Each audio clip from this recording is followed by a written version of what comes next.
নমস্কাৰ, স্বাগতম জনাইছোঁ মোৰ অন্য এটি ভিডিঅ'লৈ।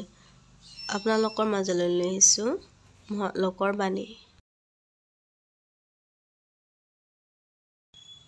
আশা কৰিছোঁ আপোনালোকে চাই ভাল পাব। অতি সাধাৰণ শ্ৰেণীৰ মানুহ হ'লেও জ্ঞানীজনে অতিথি সৎকাৰ কৰে।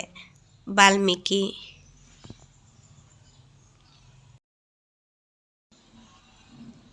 যি নিজকে চিনি পায় তেওঁ ভগৱানকো চিনি পায়। আবুল কালাম।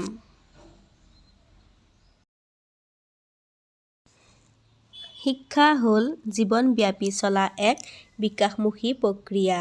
শিক্ষাবিদ ডি. উই। ছাত্ৰ অৱস্থাত জাতীয়তাৰ দ্বাৰা অনুপ্ৰাণিত হ'ব নোৱাৰিলে ছাত্ৰ জীৱন ব্যৰ্থ। তৰুণৰাম ফুকন। যি সাফল্যৰ প্ৰতিক্ৰিয়া পিছলৈ বেয়া হয় সেই সাফল্য পৰাজয়ৰ সমতুল্য। ৰকফাউকুড। বিদ্যালয় এখন কৃত্ৰিম সমাজ, য'ত সমাজৰ মংগলজনক আৰু গুৰুত্বপূৰ্ণ দিশটোহে প্ৰতিফলিত হয়। পাৰ্চিনান।